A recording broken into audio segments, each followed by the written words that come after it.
Good afternoon. Distinguished guests, colleagues, faculty, staff, and students and friends, it's a pleasure to welcome you to the third annual Eugene H. Fram Chair in Applied Critical Thinking Lecture. And this is actually becoming a significant fall tradition here, and I think it's a wonderful way for us to start the academic year.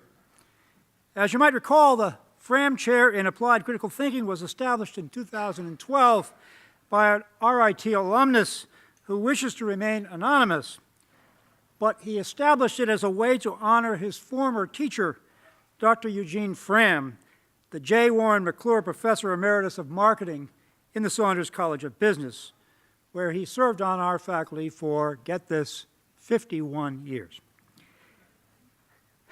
And he's still here to tell the tale. Gene has traveled all the way from California to be with us today. Gene, would you please stand to be recognized? I see you up there somewhere.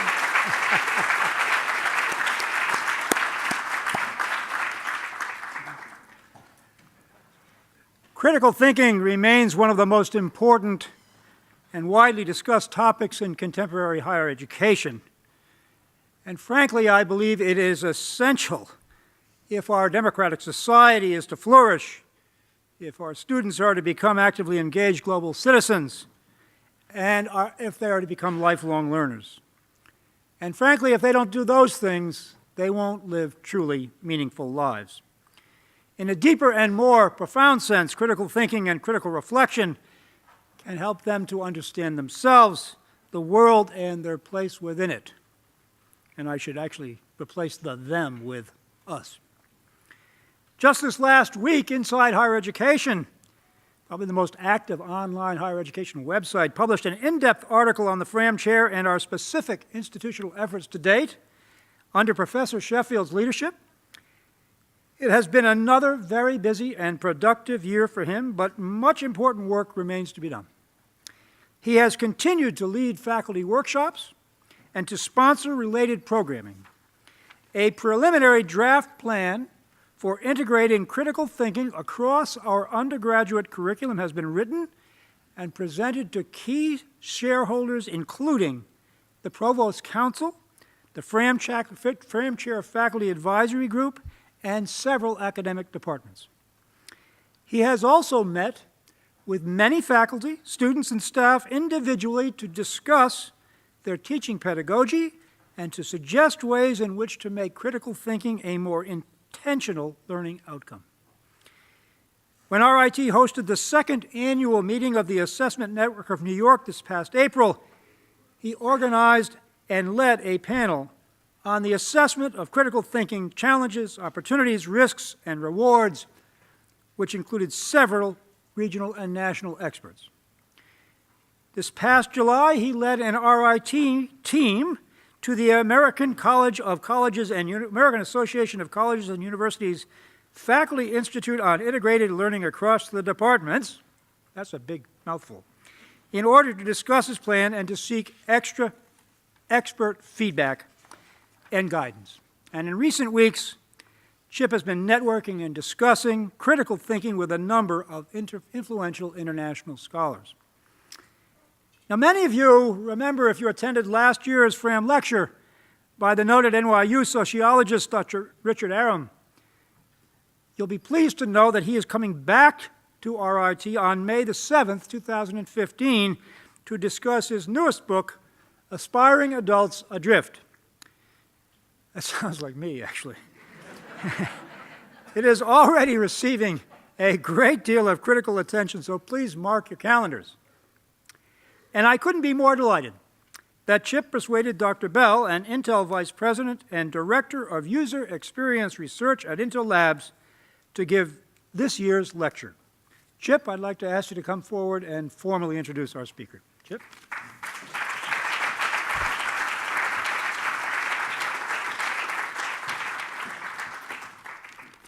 Thanks very much, Bill.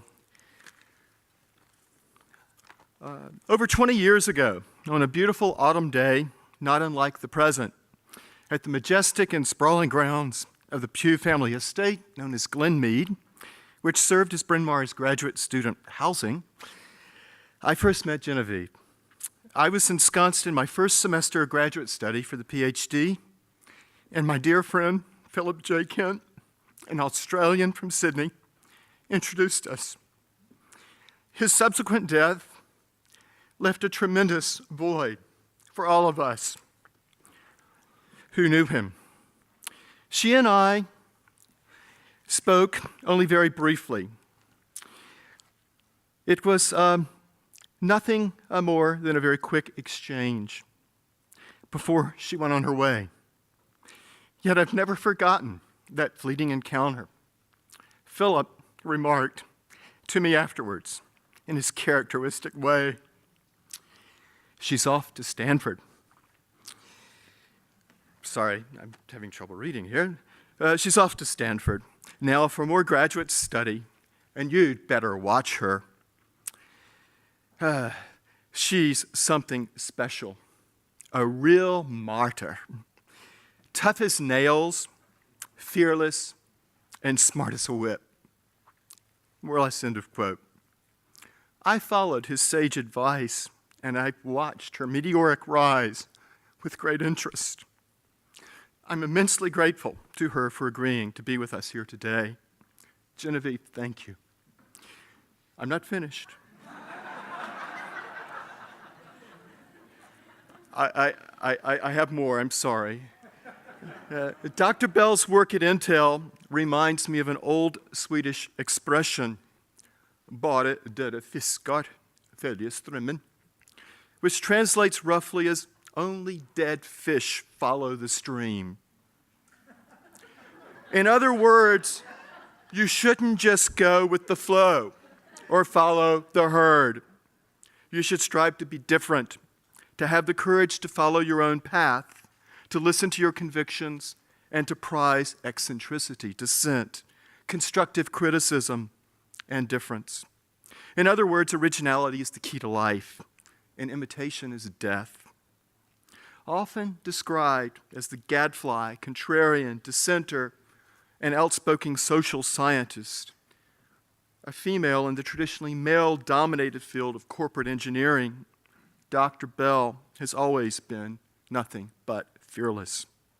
Her tweets, under the name Feral Data, are followed by a growing worldwide audience. Feral Data is a perfect notion for her electronic presence. After all, she spent much of her childhood down under. In the remote Australian outback, the daughter of a renowned cultural anthropologist, an activist, a feminist, and a sometime politician. The wild and the domestic, the colonized and the unexplored, the sacred and the profane, the cosmopolitan and the provincial, the most complex technology and the simplest oral narratives all play a vital role in Dr. Bell's worldview. I think Australians are deeply aware of their place in the world map as a contemporary vestige of a collapsed European empire, and in many ways, the archetypal antipode. I'll jump ahead. 75 years ago, Freud, today, died in London, shortly after having arrived as a refugee from Vienna. Freud, like Copernicus, Darwin, and that other notable refugee, Karl Marx, posited an entirely new paradigm for understanding human beings, our sense of self, and our relationship to the world. Several scholars have recently argued that we currently stand on the cusp of yet another comparable technological revolution or a paradigm shift. The age of big data and the infosphere, smartphones, wearable smart devices, social media, customizable personal robots, the internet, the cloud, ubiquitous computing, search and sort algorithms, as well as affect and the Internet of Things. These are no longer the stuff of science fiction.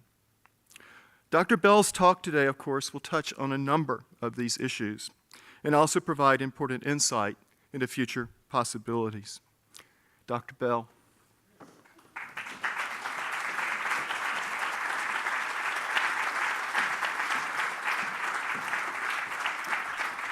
Wow.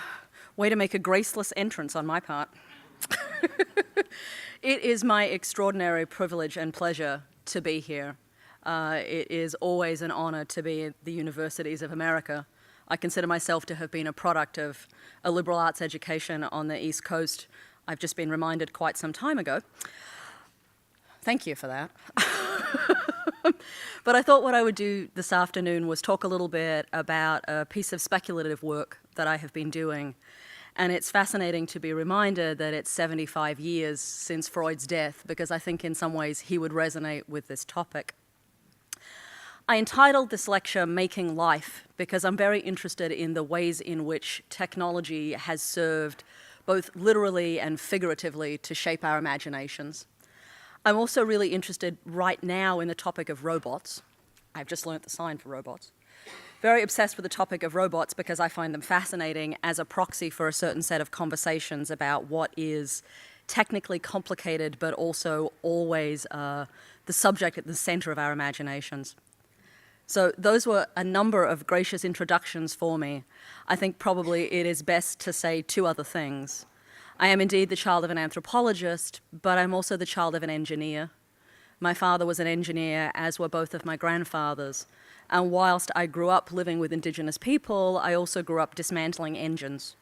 So I have a certain affinity for the mechanical that I tend not to talk about very publicly. My father would be saddened by that, I am sure. I was lucky in my childhood to have moved to Central Australia in the late 1970s and lived there in the early 1980s with communities of people who still remembered their country before Europeans came. And my childhood was full of stories about what that country was like before fences and cattle and whitefellas. And most of my childhood was spent as a result without shoes, not speaking English, and never in school. I know that's a dreadful thing to say at a university. And I hasten to add I wasn't homeschooled, I simply wasn't schooled at all. My long division has never recovered from this, but I know how to get water out of frogs. And that's not something you can say about everyone. It also is in some ways unexpected, given such a peripatetic childhood, that I would end up in the United States and in American industry. That was never my chosen path. My mother, as Professor Sheffield rightly points out, was an academic, but she was also an activist and a firm believer in social justice. And she raised my brother and I to believe very strongly in the notion that if you could see a better world, you were morally obligated to help bring it into existence. That through your actions and your intellect and your heart and your passion, and if needs be your life, you should seek to make that better world be. And that's a hard charge for a small child. It's no better as an adult. But that notion that one was morally obligated to make a better world is something that has shaped my entire intellectual and personal life. So I came to the United States to go to university. I stayed for graduate school. And in the late 1990s, I was teaching at Stanford Native American Studies and Anthropology. And in March of 1998, I met a man in a bar in Palo Alto, and he changed my life. I hasten to add that's not career advice. For those of you who are still students in the room, the advice here is not hang out and meet strange men in bars, although it sometimes works to one's advantage. This man changed my life not because I married him, not because I had his children, not even because I had an affair with him, but because instead he asked me a very simple question. He asked me what I did. And I said I was an anthropologist. He turned out to be a serial entrepreneur in Silicon Valley and didn't know what that was. So I explained it to him patiently. He then said, "What are you doing with that?" And I said somewhat proudly, I will admit, that I was a tenure-track professor at Stanford University. And he looked at me and said, "Surely you could do more."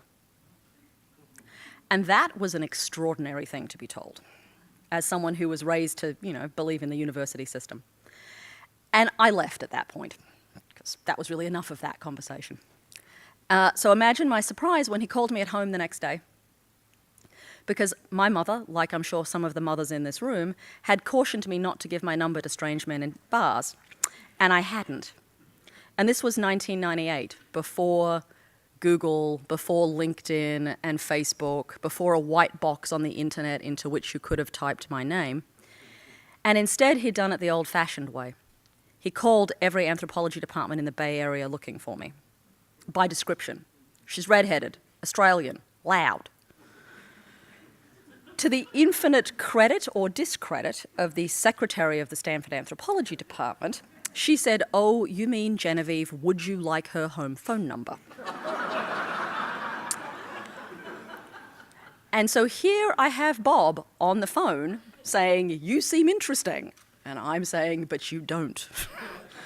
And then he said words that for some of you will, much like me, haunt me for my life. He offered to buy me a meal. And when you're fresh out of graduate school, the prospect of free food is still a motivating factor. So I had lunch with him. Ultimately, he introduced me to the people at Intel who interviewed me and made me a job offer. I turned them down 6 times because I couldn't understand what it was that the job would be. It didn't have a description. It didn't really have a title. It mostly came with the invitation, "You seem interesting," which, as far as I was concerned, wasn't really a job description. And every time I pushed them and said, "What would I be doing?" they said, "Well, we don't know yet." And that was not necessarily comforting. But sometime about 16 years ago, almost to the day, I woke up in my bed in Menlo Park and I realized I was facing a decision. I could choose to stay in the university system and pursue tenure, and I knew what that would take. And I knew just how good I was going to have to be for the intervening 6 or 7 years before I accomplished that mission. And I wasn't sure if in so doing I would have lived up to my mother's expectations or my own. And I realized that there was this offer on the table that I was perhaps misunderstanding, and that a company like Intel was in the middle of the largest technological transformation of my lifetime.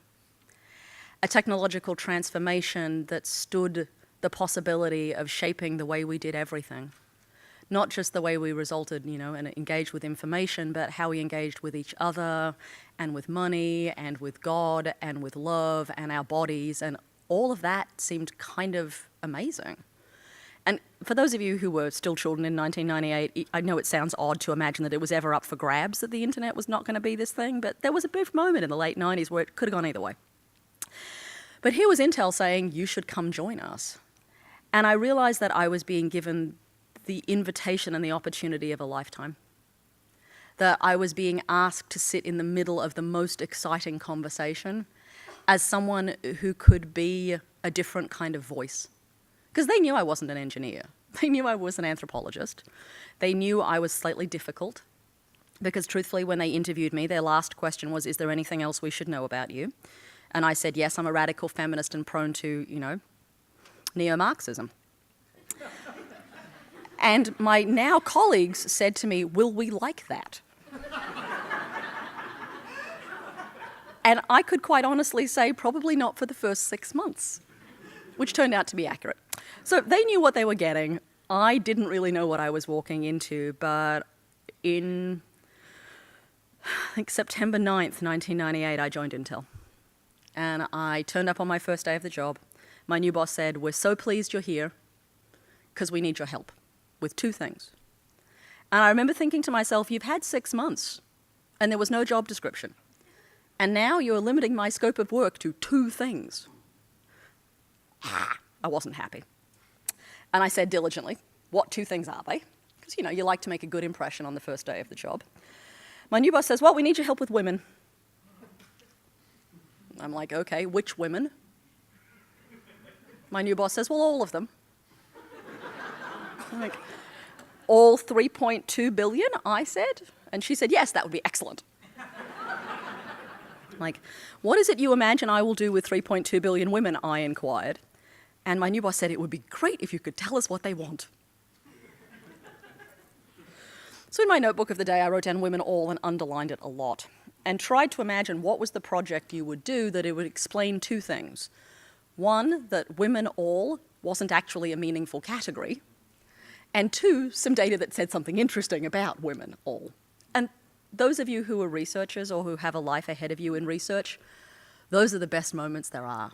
the moment when the research isn't yet clear, but the question is. That's like a moment of Catholic grace, at least for me. But then I realized she said there were two things. And if number one thing is women all, it is horrifying to contemplate what number two might be. I think I secretly hoped the answer would be men, because then I'd know what was in scope, right? But no, my new boss said, listen, Genevieve, we have this ROW problem, and we could use your help.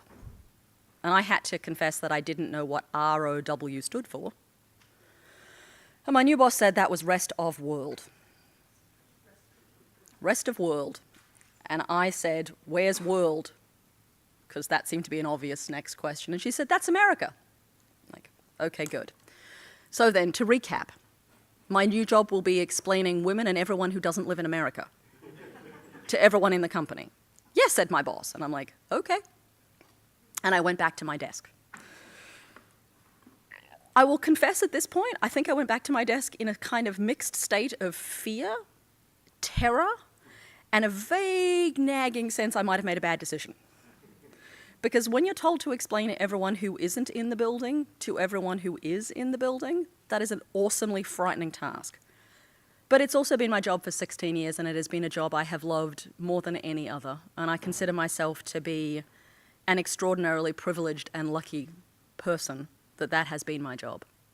Because I get to spend my time in people's homes all over the world, getting a sense of what makes them tick, what they're passionate about, what frustrates them, what they want for themselves, their kids, their families, their countries, and think about how to use all of that to shape next generation technology. And that's kind of a lovely job to have. And there is amazing work in that job, but all of that is the stuff for another talk. In this talk, what I want to do is tell you about the other piece of my job. Because when I'm not actually looking at what people are doing today, I think critically about what are the stories we tell ourselves about the future. Because those stories are incredible insights into the way our minds work. And I think there is a call for all of us, particularly I think here in an applied critical thinking program, a call to be critical about those stories and to be able to interrogate them. So part of my job, in addition to thinking about people, is also thinking about what I would call here the socio-technical imagination. So the ways in which we imagine the intersection of people and tech. There's lots of ways I could illustrate that. As Professor Sheffield suggested earlier, I'm a bit manic on Twitter at the moment, so I thought I'd use just a couple of examples from Twitter to talk about what I mean here. William Gibson, many of you may know, is a preeminent science fiction writer. His work helps shape the way we think about the internet and data and all sorts of things. But recently on Twitter, he posted that he had woken up from a dream which had taken place entirely in Google Maps Street Views. So here is a man whose imagination shaped the world, finding technology in turn shaping his imagination. And there's something to be said here about the interplay between technology and the ways we think about the world. This is not a straight singular line, right? It is always complicated and it is a constant interplay. Because that didn't necessarily resonate for everyone, I realized there was a better example I could pull from Twitter, which comes from my favorite follow on Twitter, someone who is tweeting as a robotic vacuum cleaner under the tagline, the self-aware Roomba. Now, many of you may not know this, but the Roomba is the most highly adopted computational robot in the world. There are 10 million of them on the planet. That means there are more Roombas than any other kind of robot. Just pause and think about that for a minute. The robot uprising is not going to come with the Terminator destroying you. It is going to come with your robotic vacuum cleaner disconnecting your wireless router. We're going to experience the apocalypse with a lot of dirt, not necessarily, death and destruction.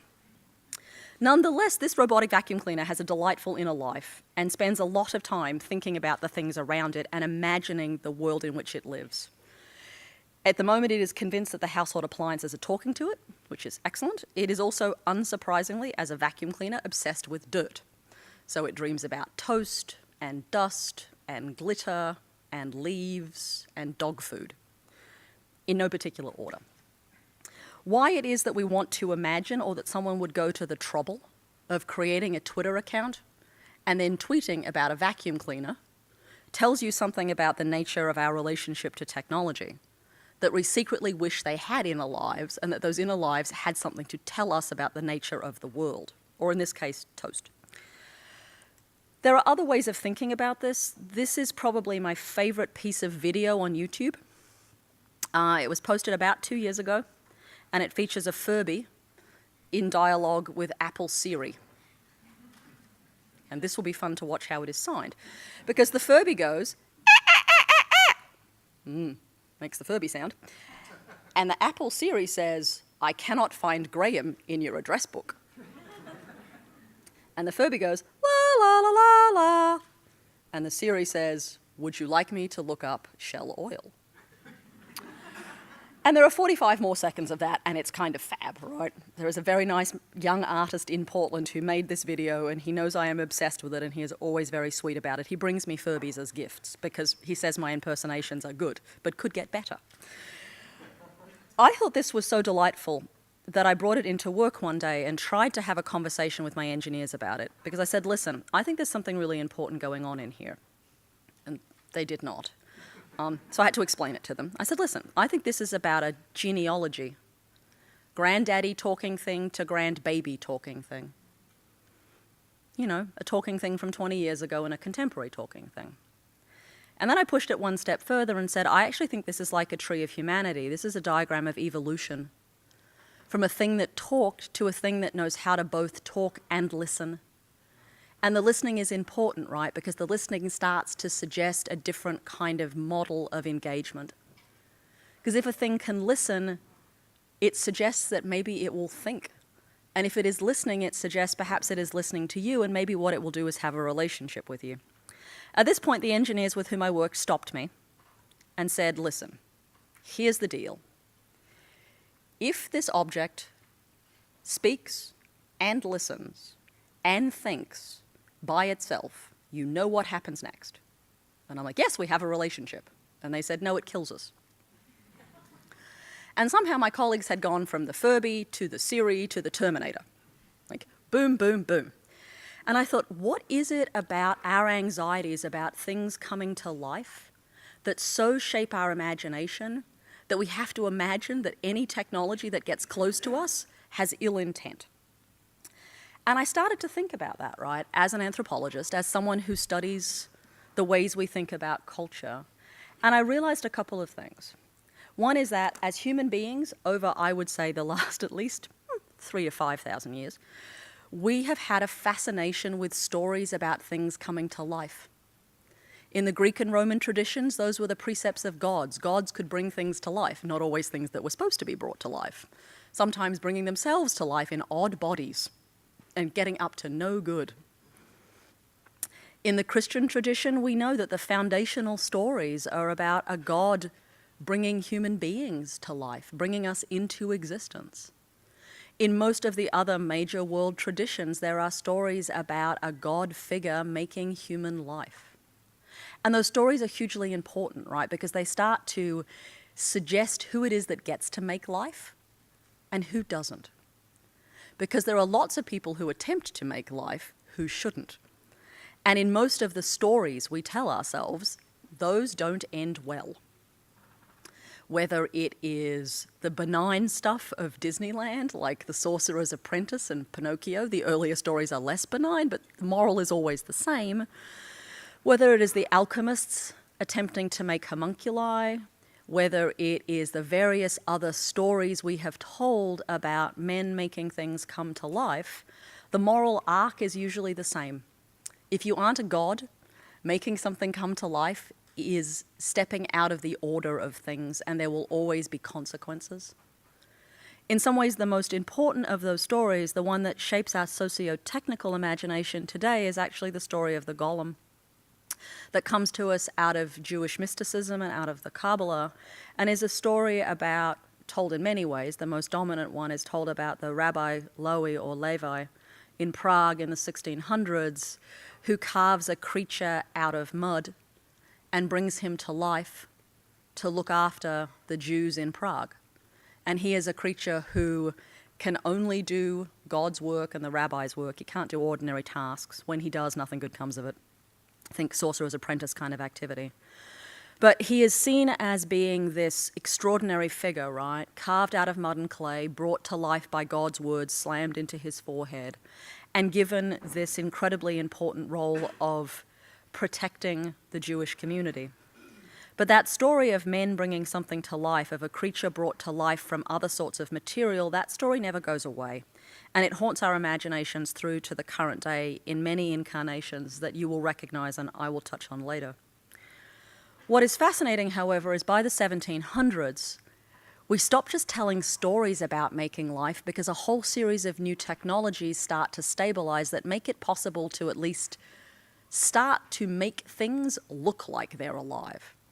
So whether it is early experiments with electricity, whether it is early experiments with vivisection and autopsies where you start to be able to trigger nerves, there are a whole set of things that start to happen in the early 1700s that transform the way we think about bringing things to life because they start to make life not just a narrative but a possibility. Possibly the kind of first blush of this, the moment that is really significant, comes as there is a surplus of watchmakers and watch parts.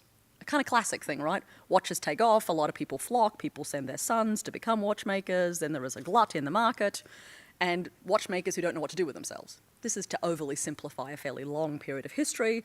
Nonetheless, you have people who are good at tinkering with mechanical things and realize that the same thing that makes a watch tick could make something else tick too. And there was a period of time in the 16 and 17, even into the 1800s, where people made a thing we now know as automatons. So small things that wound up and did stuff. And there's many varieties of them that run the gamut from small dancing children to large sort of objects that do all manner of things. My favorite of them, and arguably the most important of them, is by a man named Jacques de Vaucanson. And it came to life in 1736 in Paris. It is called Le Canard Digesteur, or the digesting duck. I know that doesn't sound particularly significant, and you may be wondering, why would a duck shape robotic history? But it did. So Vaucanson was an incredibly talented mechanical engineer, before we knew that was what the word was, right? And he was also really interested in simulacrum or verisimilitude, of things being like the thing that they resembled. And he set about to make a duck that was really duck-like. Like he wanted it to be like as ducky as you could make it. And clearly, if you were living in France in the 1700s, lots of people had encountered ducks. So it's a pretty high bar, right? You know, what your duck needs to be. And so this duck had 400 mechanical parts in it. It was about this big. It could waddle, so foot over foot. It actually walked.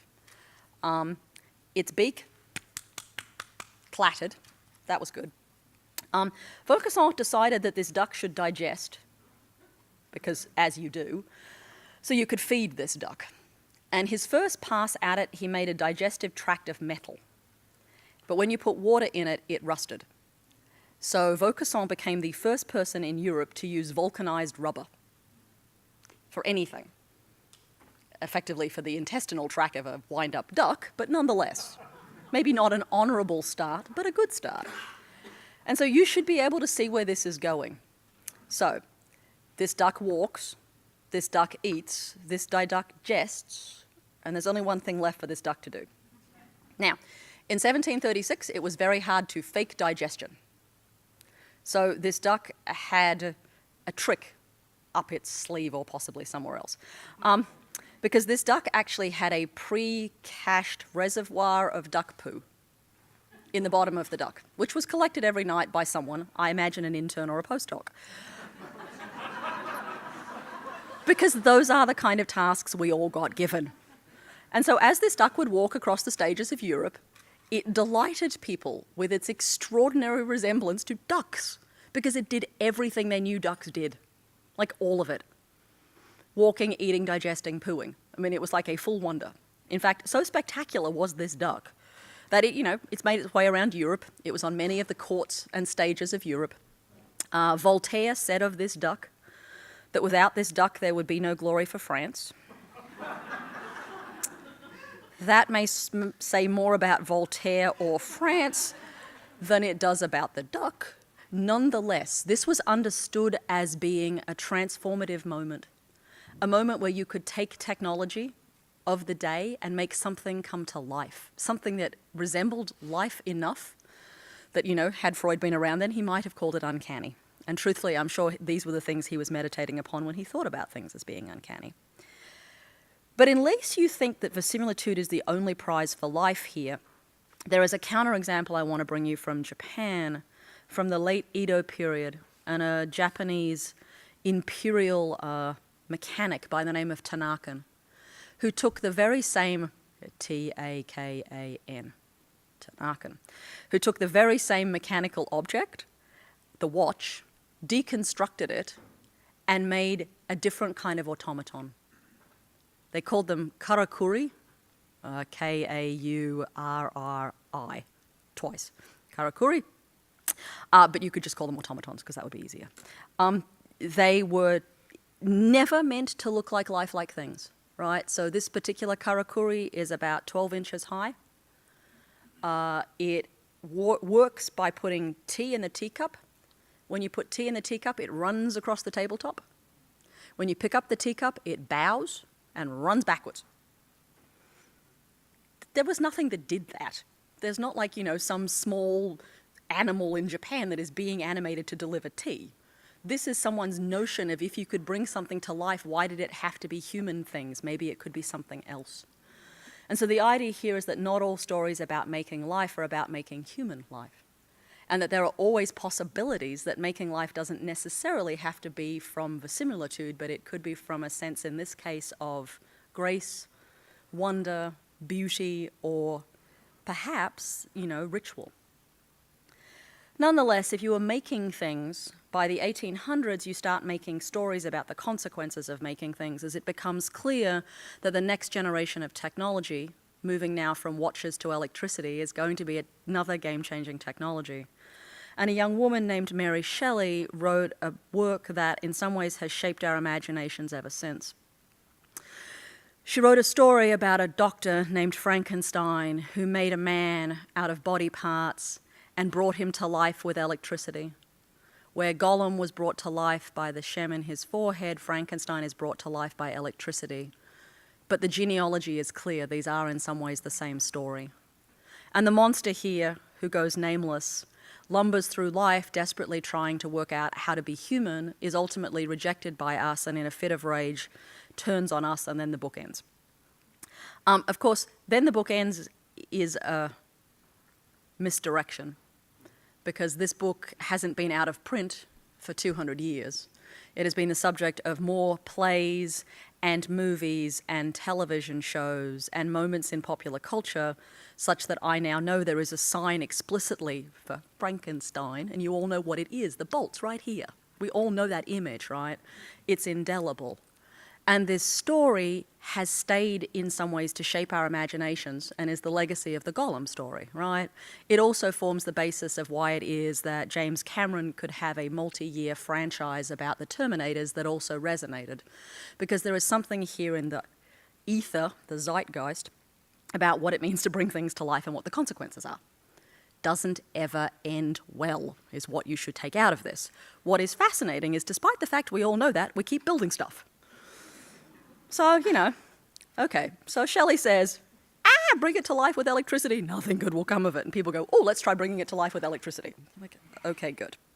So, in the back half of the 1800s, from the late 1800s into the early 1900s, people started experimenting with the next generation of technologies. At this point, electricity is still not stabilized enough out of Leyden jars and galvanic batteries, but steam engines have come along, and boy, are they excellent. And you can power all kinds of things with a steam engine. Mostly, it should be said, mechanical elephants, because you could hide the steam engine inside their bellies, so having them lumber along wasn't so bad. But there was a whole period of these things called walking men or steam men, which were this first attempt to animate the body. Now, of course, you always had a steam engine dragging behind you, so it wasn't a very good trick. But you can see people are trying to work out, how do we harness electricity to make something interesting? And how do we harness steam? And how do we make life? And of course, in some ways, all of those technologies become foundational. Electricity, steam, mechanical, mechanized parts.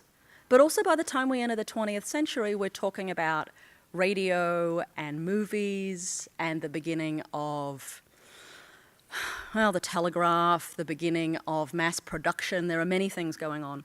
And 100 years this year, the arc of all of that is transformed by World War I, which arrives and starts to ask some questions about what is the nature of technology, what will it do, what will it bring, what does it mean to imagine that all of those technologies that had seemed so speculative and spectacular before 1914 were also now suddenly repurposed to danger and death. And coming out of World War II, there were a series of conversations that were sparked about the nature of technology, the nature of social organization. Should we think about democracy or socialism or Marxism or utopian communities? Did we have to think differently about labor, about the roles of women, about the notion of the relationship between the citizen and the nation state? And all of those conversations were incredibly rich and incredibly fertile, particularly in the arts. And in 1920, there was a Czechoslovakian playwright and writer by the name of Karel Čapek, who was working on his second play. He'd written some novels, he'd written some short stories, he'd watched most of his friends die in World War I. He had been highly politicized by that, and he started writing a play that was his response to everything he saw around him. And that play premiered in Prague in January of 1921. The play was called Rossum's Universal Robots, and it brought into existence for the very first time the word robot. Because up until then, the word robot didn't exist. It's a made-up word. It's a borrowed word. It's a word in Czechoslovakian, robota, that means serf, like as in feudal lords and serf, so a power relationship, right? And he thought about using other words, and his brother encouraged him to eschew cyborg and a few other words in favor of this word, because he knew it had a political context. It had a power context, right? And so this play debuts in Prague. The narrative is familiar. We would all recognize it. There is a man. His name is Rossum. He has a factory in which he makes robots. The robots are a biological, mechanical interface. They're designed to do drudgery tasks, and they live about 25 years, and they're not capable of happiness. The arc of the play is there are many robots, then there are more robots, people become less, the robots eventually get really cranky about the fact that they die at the age of 25 and they don't get to be happy, and they go find their maker and demand longevity. We should recognize this story because it's come up a few times since. There are ways in which this play should never have gone any further. I mean, in Prague, 1920, 1921, not exactly the epicenter of, many things. However, Čapek was well known in the US. This play was seen as being important. And in October of 1922, it debuted on Broadway to mixed reviews. The New York Times said that the robots didn't raise goose flesh the way Frankenstein did. So they understood robots, not so scary monsters, not very effective. And they thought the play was a bit banal. That would be the New York Times. The New York Post thought it was excellent, and everyone should go see it at once. The paper of record not always right, as it turns out. The play had a very long run. It was very successful. It was the talk of the town. And in 1923, it moved from New York to London on the West End. In 1924, it was in Tokyo. In 1927-28, it became a piece of televised radio science fiction. And in 1939, it was the first piece of science fiction to ever be broadcast on television. Clearly, it resonated, right? There was something about this play, about the story, that held people's imaginations. I would argue that partly worked because we already knew what robots were. This, it might have been a new word, but the idea had all this baggage that now had somewhere new to land, right? And everything just kind of went, oh, what, automatons? They're really robots. Walking men? They're really robots. Gollum? Really a robot. Frankenstein? Probably a robot. Boom, boom, boom, boom, boom. And it probably, lots of descriptions of robots, but in the play itself, it talks about this notion that it's flawless and better designed than a human being is designed. So there's already a kind of an aspirational sense here of these things being better than humans. From the first moment the word is articulated, the idea is that it is better. And of course, once that gauntlet is thrown down, there are people all over the world going, right, I'm going to build a robot. And here is the first one. 1929, a man named W.H. Richards who is the head of the Motor Engineering Society in London, has his annual conference. And he invites the Duke of York to come open the conference. And the Duke of York is busy. So he builds a robot. As a child of the British Commonwealth, I would like to point out that substituting a royal for a robot is really interesting. And possibly a little naughty. So he builds this robot. The robot is 6 feet tall. He looks a bit like a medieval knight. He has bright blue eyes. He has RUR emblazoned across his chest, i.e. Rossum's universal robot, just in case you didn't get what he was. He is very clearly articulating what he is. He sits on a battery, because there was no other way to power him, and he bows incessantly. He's a very polite robot. Oh, and because it's England, he's called Eric. So, Eric, meet Eric the robot, first humanoid robot after the plague. He tours. Both the New York Times and the Post thought he was terribly debonair and polite and charming in an English way. I don't even know what that means, but there you go. First robot. Second robot, a year later, in Osaka in Japan. He has a complicated name, but in English it means a robot that follows the laws of nature, which is interesting. He was built by a biologist. Unlike Eric, who is run off a volt battery, this robot is powered by air, pneumatic air vents, basically. So there's air running up through him that makes him move. He's 10 feet tall. He has a pen and he writes. And he basically will write things for you, right? You can ask him a question, he will write you an answer. He goes on tour in 1930 to Germany and is never heard of again. I don't know how you lose a 10-foot-high pneumatically operated robot, but he's missing. So if anyone finds him, that would be excellent. Time passes and the Americans have to get into this game too, as you can imagine. There are a number of versions, but arguably the kind of pivotal moment comes with this robot here, whose name is Electro. He was built by Westinghouse. He first debuted in America in 1939 at the World's Fair in New York. He is, of course, taller than the English robot, so he's 7 feet tall. He's powered by electricity, and those things that look like spurs are actually what drags the extension cord behind him. He could speak up to 800 words. He had a voice command system in his belly. He could do a little dance. He told appallingly bad jokes. And because you have to remember this was the 1930s, he had bellows in his head that let him smoke cigarettes, which he did all the time. He was routinely photographed with Johnny Weissmuller, i.e. Tarzan. He was routinely photographed with starlets. And he was in a series of movies in the 1930s, late 1930s. He came back to the World's Fair in 1940 with his pet dog Sparko, who could wag his tail. And I suspect had World War II not summoned the United States abruptly, you might have seen more of these things. But the commencement, well, the American joining of World War II, those being two different things, when the World War II started and when you turned up, in that period, no more Electro. And sadly, much like his Japanese counterpart, he disappeared for a bit. His last known public appearance was in 1955 in a Hollywood movie called Sex Kittens Go to College, which I know it sounds like soft pornography, but is not. It is actually in the beach blanket bingo format of movies, so really just, sorority girls and robot, because as you do. And then for 40 years, he existed mostly with his body in a box in Pittsburgh and his head on the coffee table of a frat house, because the moustache was good for opening beer bottles. He was rejoined in all of his body parts in 2010. But he's kind of delightful, right? So you have this early period. The word exists. A whole lot of technologists embrace the idea that they probably ought to make this happen. But of course, they're not the only people playing with this, right? Hollywood says, ooh, that robot thing, that looks like a really good idea. And Hollywood and this play are coterminous. So some of the very first movies are about robots, right? Whether it's Buck Rogers, whether it's Yul Brynner, who may well be a robot. In Westworld, whether it's, Jane Fonda as Barbarella, Stepford Wives, there are many robot stories out there, right? And they have many different arcs and trajectories and types. Clearly, in the early days, the robots are like cowboys as they attempt to locate them in a narrative genre because science fiction hasn't really mainstreamed yet.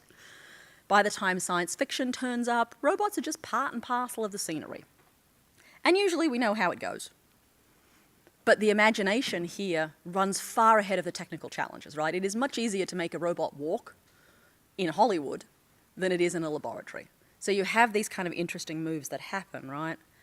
And ultimately that leaves us in the post-war period in this really interesting position of what is it going to take to make a robot real and how are you going to do it? And my sense is that this actually turns on four things. And while these are true about robots, these are also true about most technologies. These four questions are residual questions that are as much about what it takes to make a robot real as they are about what it makes to take any technology and make it real. The first question you have to answer when you think about making a robot or any piece of technology is, what is it going to do? Is this a robot a substitute human being? Is it just doing dangerous tasks? Is it just doing drudgery, which is what CapEx surely wanted? Is it going to be only a partial human or maybe just a partial bit of a body? So the first kind of robotic human-like things that turned up in this country were mostly robotic arms in car factories in the 50s, 60s, and 70s, right? It wasn't a whole body, but an arm was a useful metaphor for thinking about how you moved things. But there is always the question, and I think it is a question not just for robots, but for technology about what are you doing? What is the thing up to? Why is it doing that, and for whom? Who benefits from that action, right? Who benefits from the production of the object? The second question is also a question about what is the form, or in the case of robots, what will the body look like? I have a colleague of mine in Melbourne who has composed an extraordinary website that is a catalogue of every humanoid robot form he has ever managed to find anywhere on the planet. This is what the internet was invented for, as far as I'm concerned, and it is a remarkable treasure trove that he has created. When you go through his list of robots, however, there's something that is really quite startling. About halfway down the list in the 1940s, early 50s, there is a robot that was built in Chicago, and next to its name it says in parentheses, Negroid. If you look down this list, you realize that there are a couple of other robots that are flagged as female, which then starts to ask this really interesting question. What are all the other robots? Are they men? Are they white? What does it say about class and caste and race and gender that you have to mark a robot as black and a different robot as female? But none of the others need classification. So there becomes a fascinating question, right, about what are the bodies that we are building, what is being naturalized and normalized in that move, and what will that mean? Not to mention, technically speaking, it is really hard to make something walk. Every time when you walk out of this and you go up the stairs, focus on every piece of your body that is moving, because let me tell you, mechanizing that is like one of the hardest technical challenges imaginable. So even if you could hold in abeyance questions about gender and race, you are stuck with some really interesting affordances of the human body that become really quite complicated. And if you could solve the question of purpose and the question of form, so form and function, I think you are left with this really interesting question about how much autonomy, how much independence or agency do you grant, in this case the robot, but I would say in the case of technology, any technical object. How much can it act on its own? When I was in Tokyo recently, I was with some of my colleagues and I saw this sign and I made them stop so I could photograph it. And then I asked them what it said. They said, it says robot zone. I was like, okay, good. What does it say in Japanese that I can't read? And they're like, oh, it says robot zone, autonomous robots 2 meters in from the curb. Like, whose robots are they? I inquired. And they said, well, they're autonomous. I'm like, okay, how did they get here? They're like, autonomously. I'm like, what are they doing? They said, being autonomous. Like, aren't you concerned? No, that's why they're 2 meters in from the curb. Like, aren't you worried the robots will do something? They're like, no, they're 2 meters in from the curb. Like, yes, but whose robots? Like, they're autonomous. Like, but aren't you worried? That's what the sign is for. At which point you realize you're having one of those conversations that is ethnographic in the extreme, where I have an assumption and they have an assumption and they are not lined up assumptions. And I finally said to my colleagues, aren't you concerned that something bad will happen? And like, that is what the sign is for. To let us know that there are robots 2 meters in from the curb. Like, aren't you worried? One of my colleagues finally just looked at me and said, Genevieve, what is your problem? Like, okay. I said, if we were in America, people might be concerned that the robots would not be 2 meters in from the curb and would try and kill us. And my colleagues just laughed and went, that's just American science fiction. Here, the robots are our friends. And we know that they're 2 meters in from the curb. It's like, okay, fine. And then you realize that what it means to think about agency, to think about affordances, to think about what it means to grant something the ability to do something on its own is going to mean something different in different cultural contexts. That what it means to imagine subjectivity or power or autonomy, while we know how to engineer some of those things technically, the cultural, regulatory, and moral consequences of those are conversations we are yet to have and possibly urgently should have. And they're not as simple as just saying, well, Isaac Asimov had 3 rules of the robots, we're done. Because trust me, that is not going to get it done. And even if you solve these problems, even if you can work out what should the body be, what should the purpose be, and how much autonomy are you granting, there is a fourth, and I would argue deeply philosophical question that all of that raises, which is the question about what will be its inner life. People talk about the singularity. Ray Kurzweil ponders a moment when computational power will eclipse human intelligence and we will just be in some ways absorbed into the machine. Others write about artificial intelligence exceeding human intelligence at a particular date and what does, so we will be either vulnerable or replaceable. My suspicion is there's a different way to think about that question because it presupposes a notion about human consciousness that is linked inexorably to an idea about intelligence and inexorably to an idea about brains, which is not the only place of consciousness, right? Consciousness also in some ways involves things that are more intangible, faith, love, soul, things that are harder to contemplate, but not out of bounds. I think many of us, when we imagine what an inner life of a robot be, can't get very far away from Hollywood, because Hollywood has taught us what is in the inner life of robots. And there's only 2 things. Find John Connor and kill him relentlessly for at least 25 years. And then if you want to imagine that a robot might have a poetic soul, there's only one other place you can go. And that's to, I've seen things you people wouldn't believe. I've seen attack ships on fire off the shoulder of Orion, because then you go to Blade Runner. Because those are the only 2 examples we really have of what might be the inner life of a robot, right? But the good news is people have been thinking about this for a really long time. In the Japanese robotic tradition, this extraordinary book was published 40 years ago, this year. And this man, who is one of the principal robot makers of the last 100 years, argues that, in fact, rather than imagining that the consequence of giving agency to robots is our inevitable death, he says that the consequence of giving agency to robots might be the rise of a consciousness that follows a different arc. He suggests that robots, because they are capable of infinite patience, might actually accomplish Buddhahood before people do. And he says every time you put down a robot and suggest that its inner impulse is to kill you, what you are secretly doing is externalizing your own fears about the human race. And that much of the anxieties we put on robots are really just the unexamined and unexaminable anxieties we have about the world we have created for ourselves. And in some ways, coming from a Japanese man whose country has been bombed with nuclear weapons, it's easy to imagine that he might want to think about the notion of the arc of human sort of horror in a particular kind of way. I think my argument here, however, is really to say, as we think about any technology, whether it is a robot, whether it is an algorithm, whether it's even a technology object, there are those questions that you have to ask every time. They are my offer of my critical questions. What is its purpose? What is its form? What is its level of agency? And what will be the consequences of that?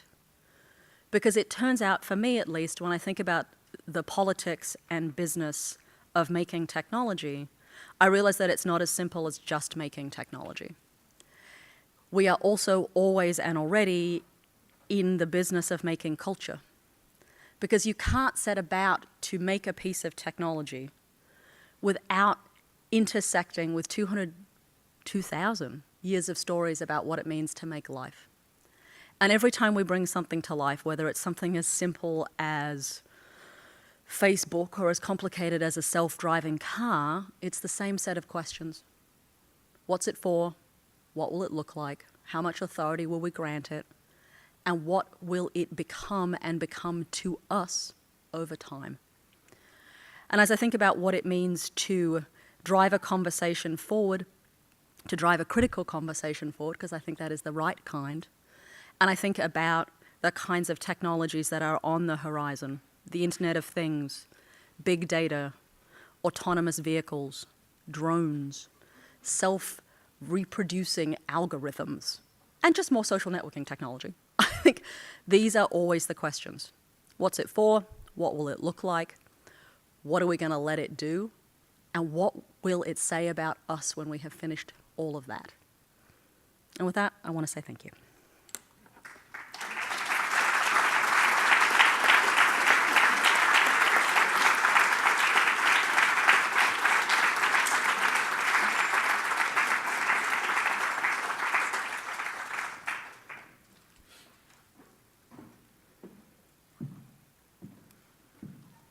Give that one more whirl. What do you reckon? I think there are chairs somewhere. You think there are? I just disappear and not come back.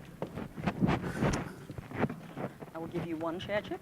Hey, wait, Professor Sheffield, have a chair. Thank you. You're very welcome.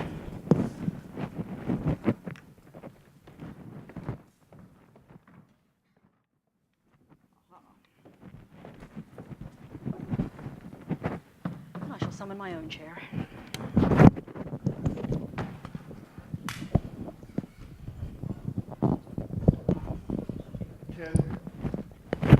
Can everyone hear us, hopefully? Genevieve, thank you.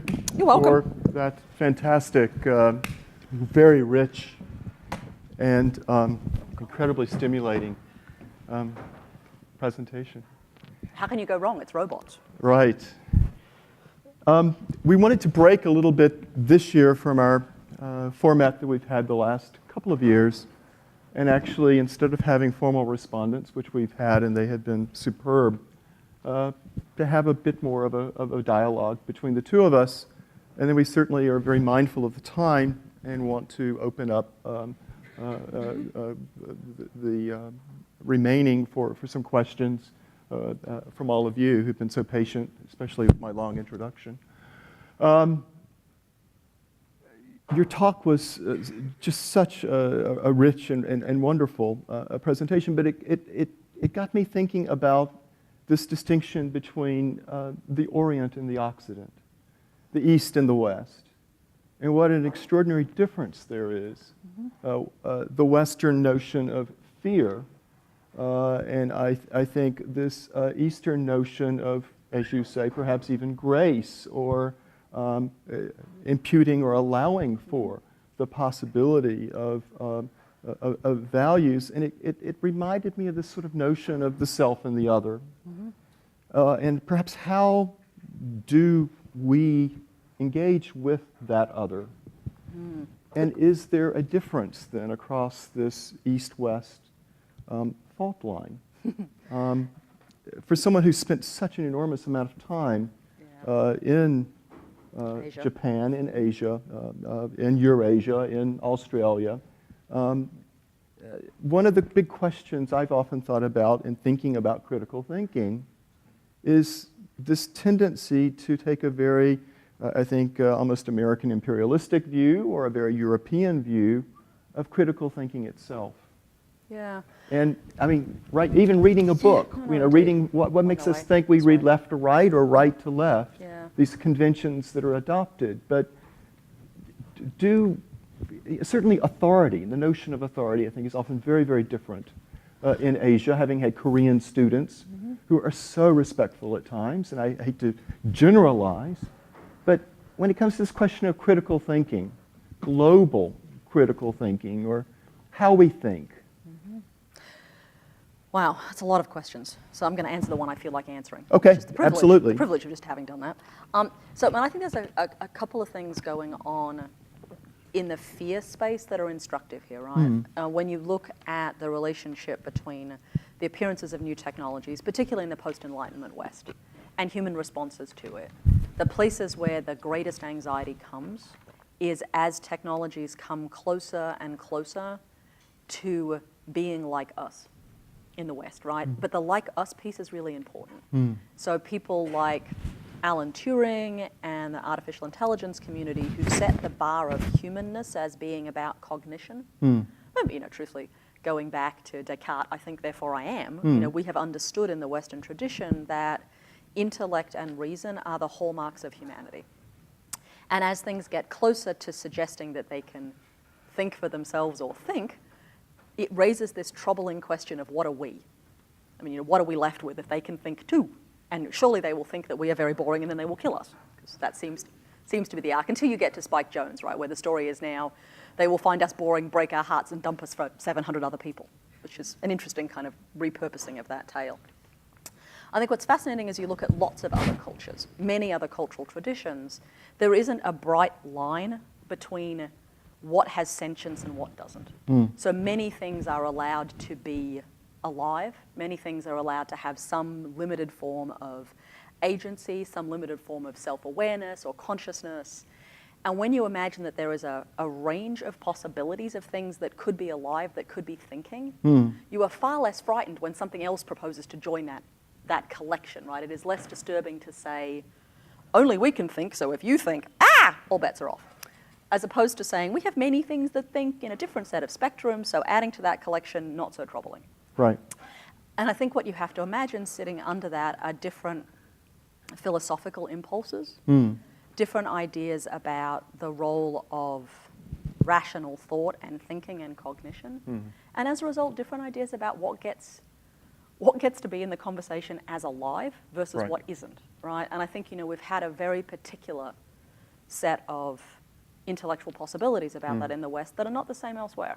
Right. And it's probably, I also hate to generalize, but I think there's something very interesting about the karakuri in Japan in the Edo period, the puppetry that happens at the same time, where all those objects are seen as being alive, right? When the big puppets died, you used to have to physically bury their heads in a cemetery to make sure that they went quietly. So there's sort of this notion of things that were alive that weren't human. And to get to a contemporary period where there is an enormous set of possibilities about what robots are allowed to be and do in the Japanese tradition is very different than here. And my suspicion is there are underlying cultural, philosophical thoughts that make for great differences. So I guess in some ways the long-winded answer to the question is, my starting point whenever I do any work is to always ask the question, how cultural is the thing I'm looking at, right? Chances of it being a human universal truth are slim. So how cultural is it, and what are the other possibilities of different worldviews, and how do you, explicate those? How do you make those visible so that other people can also think about automaton and karakuri as doing two different kinds of work, and it being identical technology, but doing two very different kinds of cultural work. And so for me, that sort of, trying to opening up the conversation is always important. Thank you. I think that's a really wonderful way of helping me reconceive it. I had another question, and I think it kind of piggybacks upon this. I mean, you've just mentioned this idea of the Internet of Things. It's a wonderful term, and I don't know that everyone here is familiar with what we mean by the idea of an Internet of Things. And I just wondered if you could briefly maybe elaborate on it, very briefly, but also even furthermore, perhaps say why you deem this to be such an important idea. It's always bad to ask an anthropologist to explain technology. I apologize to the nice people from IBM who know better than I do in this room as I give this bad answer. So think of the internet as having been a technological infrastructure that was built with a series of nodal points through which information moved in different kinds of ways. The ends of those nodal points have mostly been things we could see and engage with that had operating systems that we interacted with. Servers, computers, tablets, phones. The Internet of Things suggests the next iteration and generation of that, where the things that hang off the end are less necessarily objects that we would program and more objects that are sensing the world and helping drive different kinds of decisions on that basis. So things that are smart, connected, potentially collecting information and providing analytics on it, so doing a level of interpretation, but frequently that stuff happening somewhere else. Many of these objects will be tiny and embedded, Right. but they will ladder up to bigger systems, Right. which we would think of as being things like smart homes, smart cities, transportation systems, irrigation systems, many kind of versions of that, right? Ultimately, what it also is, though, is the next generation of the conversation we are having about the internet. So it becomes a place where we have conversations about more information will let us build better cities. More information will let us be better environmental stewards because we'll know how much resources we are expending. You know, these are the stories we tell around the Internet of Things, which is still terribly nascent. I think for me as a social scientist, there are a couple of things that are always missing from those stories. They kind of fall in three categories, right? There are no people. If we talk about the Internet of Things, it's just like the Internet of Things, and there are no people. And you think, well, there are people who are building it. There are people who are going to install it. There are people who will have to fix it. There are people who will regulate it. There are people who are going to be the objects and the subjects of it. And those are all different people. Right. And that's a lot of people already, right, that we're not talking about. Right. And then you have this problem of where it is happening. It's one thing to say smart city. It's a different thing to say smart London, smart Jakarta, smart Rochester, New York, smart Cleveland, or Shanghai, or Addis Ababa. Because each one of those cities is going to require a different sort of intervention. There'll be different built infrastructures, there'll be different regulations, there'll be different habitats, different ways people occupy those sites. And so the specificity is going to matter, right? If you are making a city smart because you want to regulate traffic, that is really different than if you're making a city smart because you want to regulate the population. Very different technological infrastructures. And then the last thing is, every time we say the Internet of Things, there's just this sort of floating thing. And sitting inside that category, you have toothbrushes and telephone poles. All they have in common is that they are along with a pointy thing on the top, right?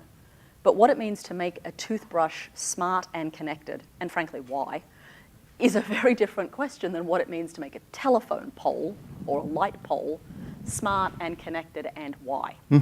And so sitting inside this, there's a series of questions we haven't yet worked out how to ask about what those things are going to be and what they need to do and what all of our rituals are about them.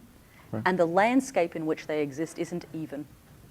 So, you know, connecting your toothbrush so that it doesn't work without a gamification engine and your cell phone in the bathroom, there's 3 of them on the market right now, is very different than connecting a traffic light, right? And so part of what makes it interesting to me as a researcher and as a scholar is that there is tremendous richness in all of that, but it is waiting to be excavated. It's a wonderful response. I'm demonstrating that I don't know how to answer a question quickly. Well, you did a great job of proving that. One really other question I've really wanted to ask you is, why the ferality of data? And what is gained, or what is the advantage of conceiving of data As feral. as feral? So I come from a country, I'm a settler in that country, and in the 200 plus years of Australian history, we have routinely brought things to my country and assumed we could control them. Bunnies. Bunnies in Australia? In Australia, this. Bunnies. Thank you. You're welcome. Bunnies. Camels. You can do this. Bunnies and camels and goats and cane toads and like, there's just a lot of stuff, right? And every time we brought it to Australia, we went, oh, we can control it. And every time it got there, it literally jumped the fence and ran away. And 200 years later, we are dealing with the consequences of all of that jumping the fence and running away. And I have always thought there was something theoretically powerful in the notion of feral, that it is in some ways like the Frankenstein story, right? It's a story about hubris. Yep.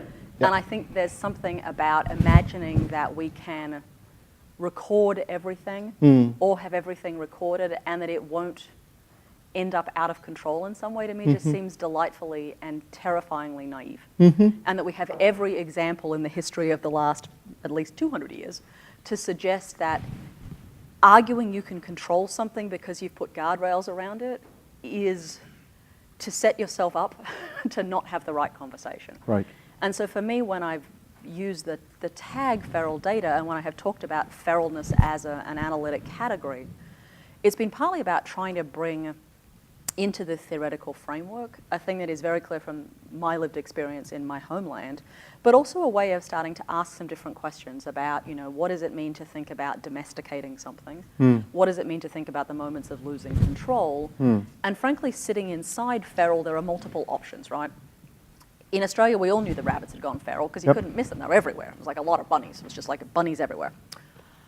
When the camels went feral in Australia, no one noticed, which is interesting because camels are much bigger than bunnies.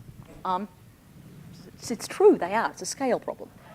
But the camels went feral in a place where there weren't that many people, mostly Aboriginal people. And so for 50 years, Australia didn't know it had camels. So it was kind of, they got forgotten, right? There were camels, then trucks came along, we got rid of the camels went into the hinterland, and for 50 years, the camels do what camels do, which is have no native predators and have a lot of children. Right.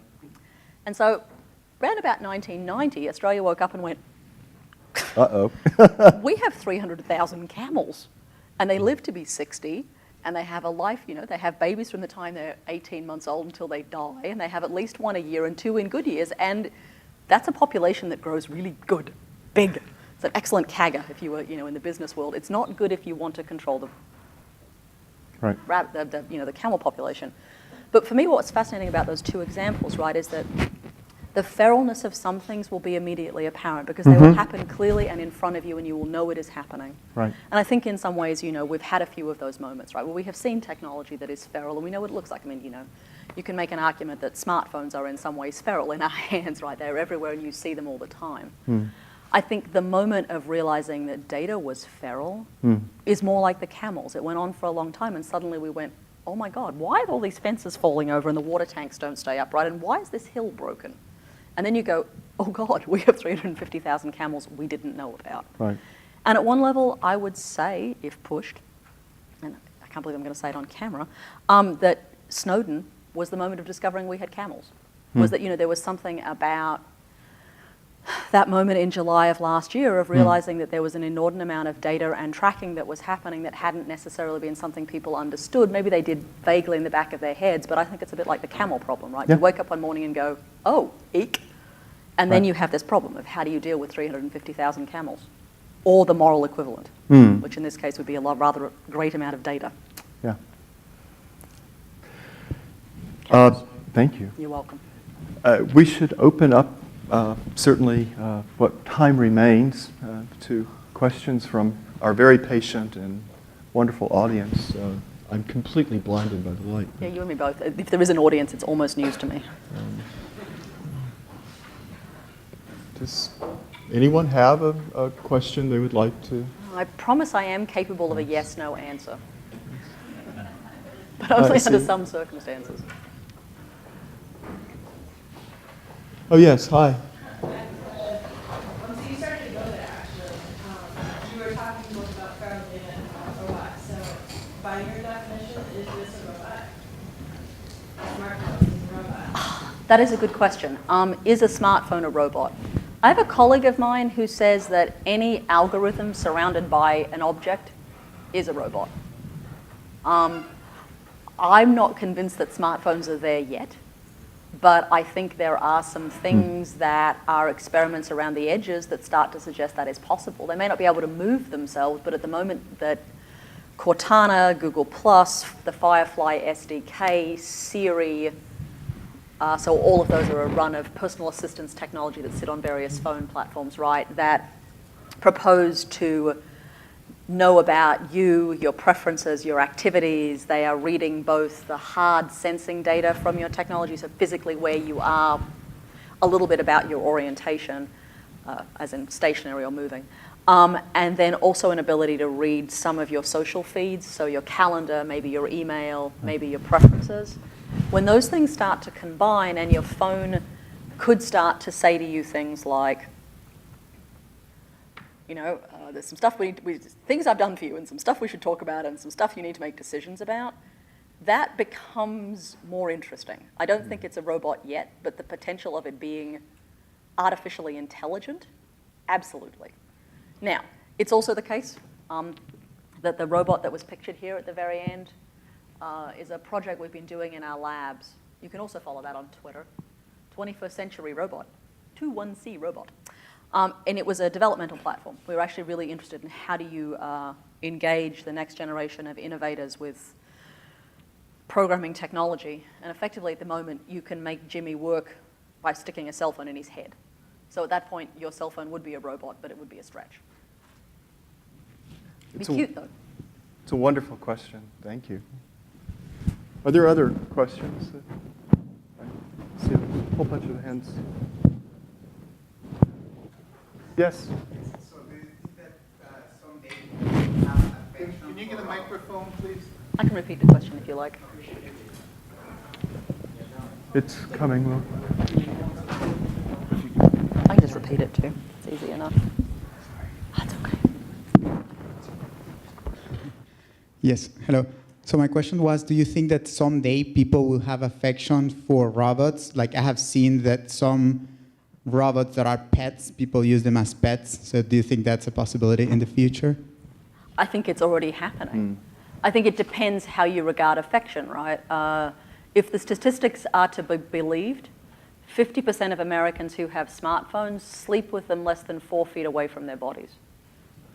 I'm willing to bet there aren't that many things that you sleep with 4 feet away from your bodies and know where they are at all times that you don't have some kind of affection for. We have a mild anxiety when the battery dies, when the lights blink, we want to respond.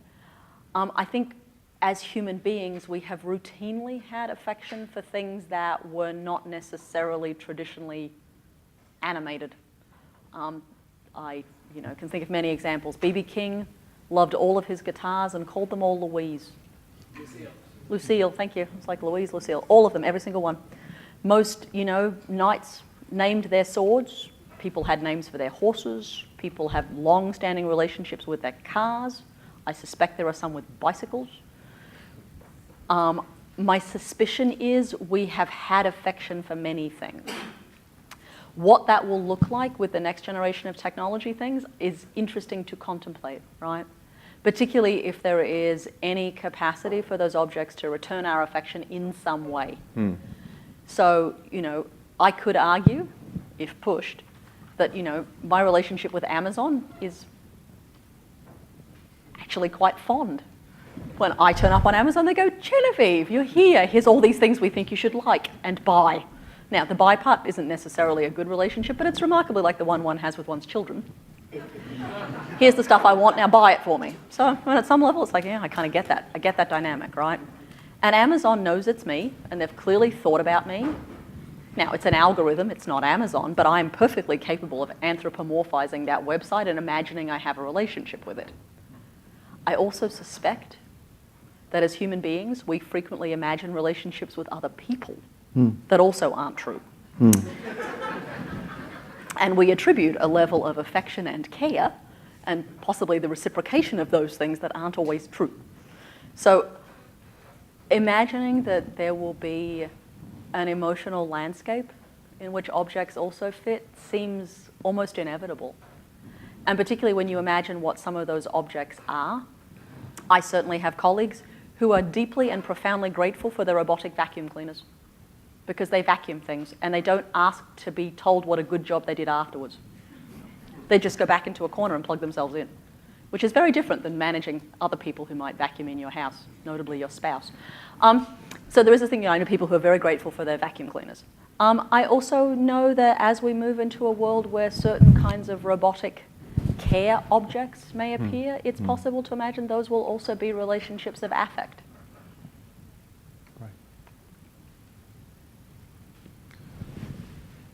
So you were saying before about feral data versus domesticated data? Speaking to it? Okay. You were talking about feral data versus domesticated data. Would you say that robots now are domesticated? And where would you see that they could become feral where they aren't already? Wow. Gosh, that's such a good question and one I hadn't thought of. Crap. I love you, young man. That is an excellent question. That is most excellent. And A+ for the day. Yeah, exactly. Well, possibly for the week. I suspect part of why I think the self-aware Roomba is so funny is because it is the beginning of feral. I mean, there was a moment last October when that vacuum cleaner decided to celebrate Halloween by breaking out of the house and running down the street. And there was something about the notion of a runaway vacuum cleaner that was both delightful but also possibly prescient. And I wondered what that would be like. I think one of the fears that is always played on here is that, in fact, these objects will be feral, you know, that they will run wild. And because feral in some ways is also just another code for sentient and self-determining and not bound by the rules and the fence, I think there is something about that that is troubling, right? For my colleagues who work building robots, one of the hardest things they have to build for is for mixed environments, right? So it's fine when robots are with other robots. When you put robots with humans, it gets really complicated. So you actually have to work out how to manage those interfaces.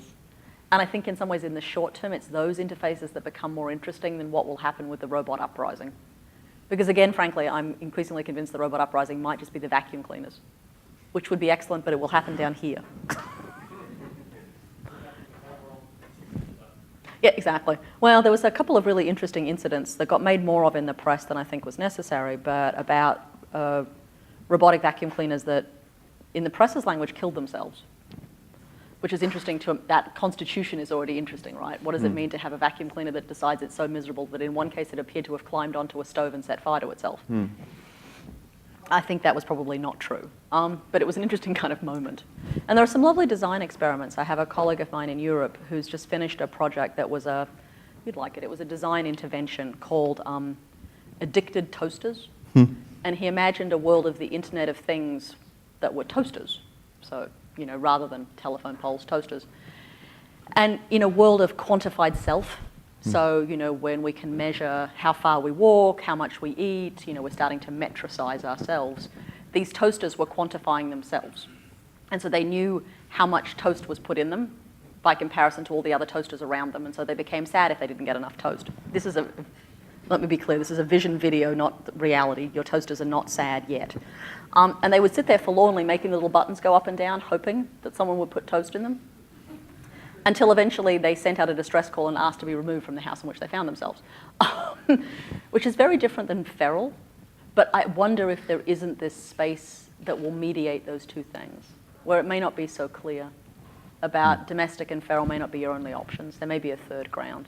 But I really do seriously have to go think about that because I am not sure. But yeah, I like questions that I don't know the answer to, so thank you. That was lovely. You mentioned earlier the God, where is that voice coming from? over Thank here. you. Yeah. The example was brought up of robotic pets, and you can think of, you know, the affection that someone has for their pet, and in general, pets have shorter lives than we do. How will that equation of affection change in people's perceptions when we recognize that the robot will outlive us? How will that affect the affection relationship? Wow. I don't know about you, but I don't have any technology that proposes to outlive me.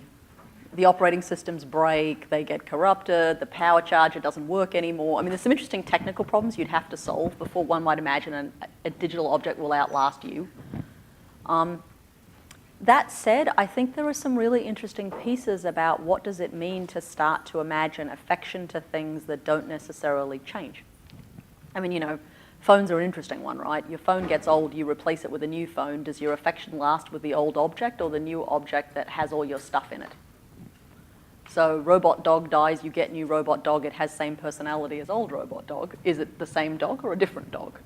It gets a hardware and software upgrade. How do you feel about that?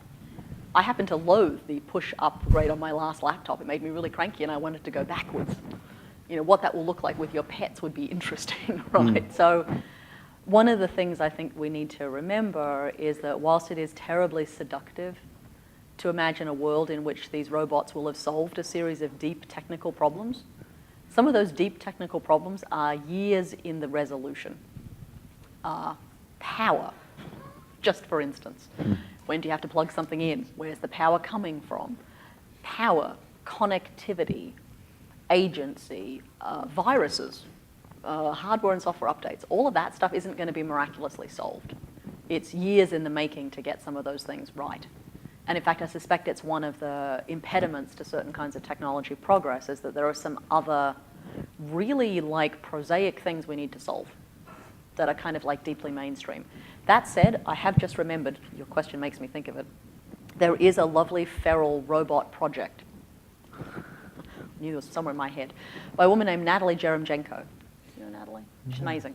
Performance artist and technologist out of Yale, I think at the moment, Natalie. And she took a bunch of Aibo dogs, so the Sony Aibo dogs. She hacked their hardware and made them run as a pack. Wow. And put sensors in their noses so that they would react to certain kinds of biochemicals, and then she set them loose in Central Park. Natalie Jeremchenko. Oh, God. J-E-N-C-K. Just look up feral robot dog, and if you don't get to Natalie, I would be surprised. But it starts with a J, and it has a lot of I's and M's and N's in it. Jeremchenko. Yes, there are a couple of, I think, more questions to the back. You talked about artificial intelligence, and you said that they can, at some point, they will be reproducing themselves. Is that the term that you used? At some point, they will be... At one point, they will be reproducing or like recreating themselves. Reproducing? Yes. So the question I have is, do you think that at one point, robots will be working on their own, and how do we regulate that? That is the question. Well, that is certainly one of the questions. So in the world of programming, there is certainly a move to what would be thought of as either autonomous or self-reproducing algorithms. So you program them once and they then go on and create the next generation of things, right? Derivatives, basically. That is hard to do and hard to be successful. Not out of the question, there's certainly a lot of work that's going on in that space. In the robot space, one of the challenges for all sorts of robots, right? So whether we're talking about humanoid, physical-looking robots or things like self-driving cars, there are some really interesting technical questions, but there are also philosophical and moral questions that might need to be surfaced, right? That have to do with how do you program a decision-making tree into a technology object so that it knows how to respond to certain kinds of situations. So Asimov, the famous science fiction writer, basically says there are just 3 laws of robots. They should do no harm to people, they should do no harm to their mate. I never remember them because I don't think they're relevant, which is not helpful to you. But there are 3 rules. They're not big enough in scope to be useful. The challenge is going to be much more about how do we think about what is the nature of the human-machine interface, what is the value of human life. If you say a self-driving vehicle needs to privilege life first, whose life is it privileging? The life of the driver, the life of the passenger, the life of a person outside the vehicle? How do you decide which life you might save first? Because you probably can't save all of them. Where does property sit inside all of that, depending on whose self-driving vehicle it might be? Is the vehicle unoccupied, but there are people outside of it? If there are people inside of it, and you have to make a split-second decision, which many of us do when driving, are you saving yourself, your kids, your parents, your wife, your husband, your partner? Are you saving the pedestrians outside? Are you worried about the expensive property because the self-driving vehicle is actually powered by an insurance agency? There's going to be a series of kind of questions there, right, that mean there are a series of decisions that you will need to have thought through in advance to hardwire into the decision-making properties. And those, I would argue, aren't just technical questions, right? Those are philosophical questions, those are moral questions, those are legal questions. And my suspicion is they are going to manifest themselves differently in different legislative frameworks, in different cultural frameworks, in different regulatory frameworks. And if history is any indicator, some of those questions may not be raised in a timely enough manner, and we will come back and have to have them later. And we will ask ourselves why we didn't think about it sooner. Which makes me sound a bit Cassandra. I don't quite mean it that way. I think we have time for probably one final question. Your questions are superb. I regret the length, I guess, at which we're trying to answer them. Lovely. Your questions are great. She takes too long to answer them. No. That's good. I liked that. That was good. Was I that tactless? I have I have a deep interest in transportation and sort of the Internet of Things side of that, and I wanted to know how you view sort of the changeover from focusing on the data that are automobiles and the people that are interacting in the space with automobiles, how we're going to take that data and turn that into a way to sort of create, I guess, a closed loop or transportation system that sort of eliminates the inefficiencies that, I guess, that the human aspect of transportation today now creates. Wow, an interesting question. I think one of the things about notions of making the transportation system, so efficiency of transportation systems, technology therein. I think one of the things that has been true for at least 60 years, maybe 80, is that we have imagined what it would be like to make a safer transportation system. I mean, it is a perennial kind of constant set of aspirations, I guess, for want of a better word. There was a publication in Time magazine of advertising collateral from a California lobby group in 1958 that imagined a world in which you needed more electricity, because clearly they were lobbying for electricity, which is excellent. And they sort of made these big calls about the future, right? So this is 1958. In 1958, they say, in the future, which they imagine to be 10 years later, just over the time horizon, there will be a box outside your door that heats your house in winter and cools it in summer. Check. You know, they're called, you know, central air. Good on them. You would have an oven in your kitchen that would cook food in minutes rather than hours. Microwaves. Check.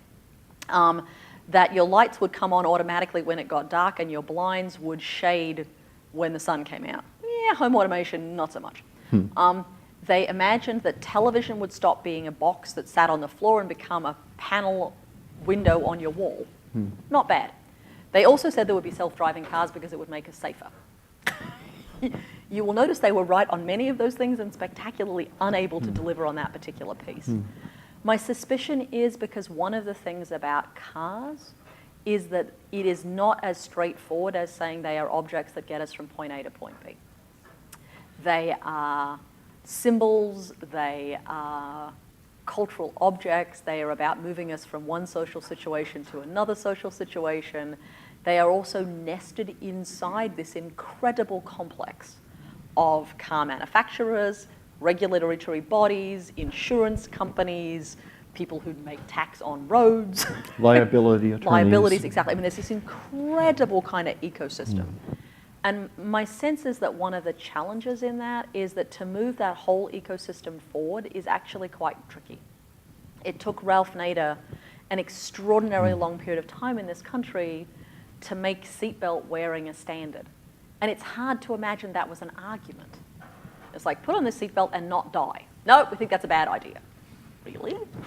And there are a whole series of things that happened in this country around the deployment of airbags and all kinds of other auxiliary safety that were built into American cars because getting people to mandate seatbelt laws was almost impossible. And yet that seemed to be a very good idea.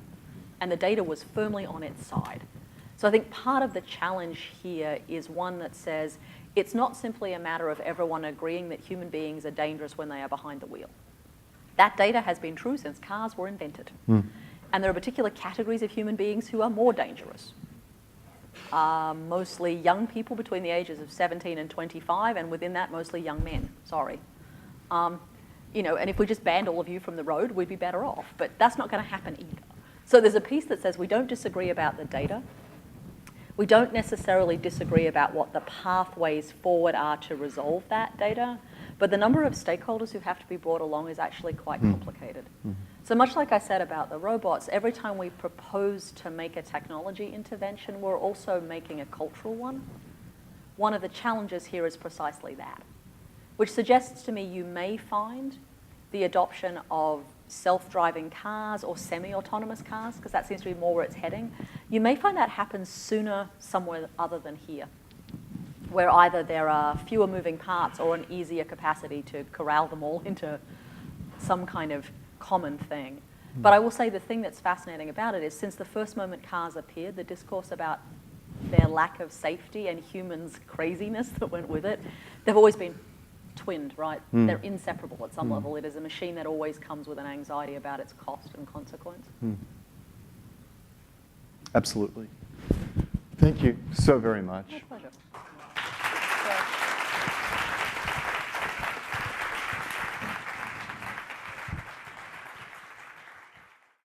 An activist, a feminist, and a sometime politician. The wild and the domestic, the colonized and the unexplored, the sacred and the profane, the cosmopolitan and the provincial, the most complex technology and the simplest oral narratives all play a vital role in Dr. Bell's worldview.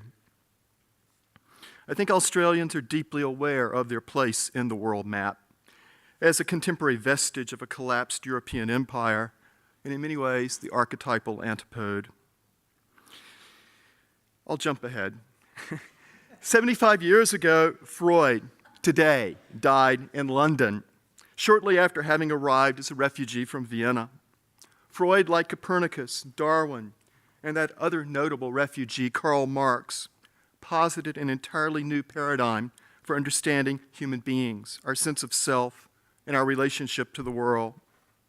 Several scholars have recently argued that we currently stand on the cusp of yet another comparable technological revolution or a paradigm shift. The age of big data and the infosphere, smartphones, wearable smart devices, social media, customizable personal robots, the internet, the cloud, ubiquitous computing, search and sort algorithms, as well as affect and the Internet of Things. These are no longer the stuff of science fiction. Dr. Bell's talk today, of course, will touch on a number of these issues and also provide important insight into future possibilities. Dr. Bell.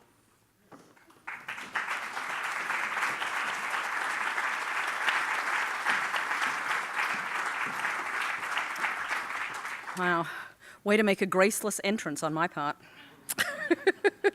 It is my extraordinary privilege and pleasure to be here. It is always an honor to be at the universities of America. I consider myself to have been a product of a liberal arts education on the East Coast. I've just been reminded quite some time ago. Thank you for that. But I thought what I would do this afternoon was talk a little bit about a piece of speculative work that I have been doing.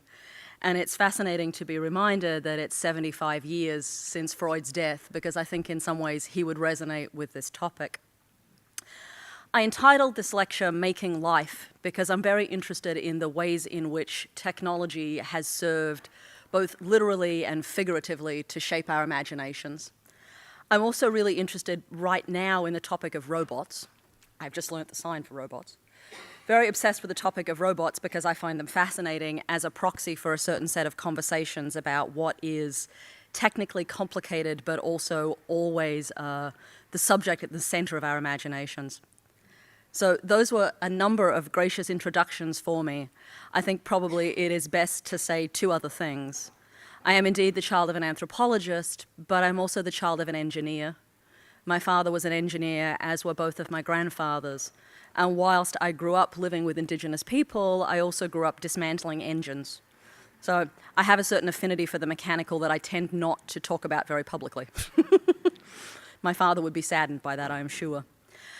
I was lucky in my childhood to have moved to Central Australia in the late 1970s and lived there in the early 1980s with communities of people who still remembered their country before Europeans came. And my childhood was full of stories about what that country was like before fences and cattle and white fellas.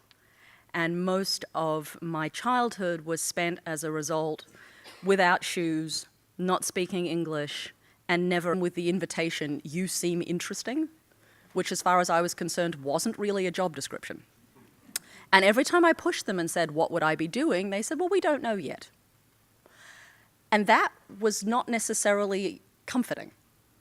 But sometime about 16 years ago, almost to the day, I woke up in my bed in Menlo Park and I realized I was facing a decision.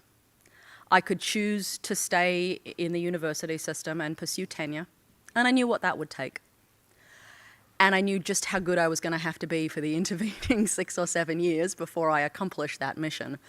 And I wasn't sure if in so doing I would have lived up to my mother's expectations or my own. And I realized that there was this offer on the table that I was perhaps misunderstanding, and that a company like Intel was in the middle of the largest technological transformation of my lifetime, a technological transformation that stood the possibility of shaping the way we did everything. Not just the way we resulted, and engaged with information, but how we engaged with each other and with money and with God and with love and our bodies, and all of that seemed kind of amazing. And for those of you who were still children in 1998, I know it sounds odd to imagine that it was ever up for grabs that the internet was not going to be this thing, but there was a brief moment in the late 90s where it could have gone either way. But here was Intel saying, "You should come join us." And I realized that I was being given the invitation and the opportunity of a lifetime. That I was being asked to sit in the middle of the most exciting conversation as someone who could be a different kind of voice. Because they knew I wasn't an engineer. They knew I was an anthropologist. They knew I was slightly difficult. Because truthfully, when they interviewed me, their last question was, "Is there anything else we should know about you?" And I said, "Yes, I'm a radical feminist and prone to, neo-Marxism." And my now colleagues said to me, "Will we like that?"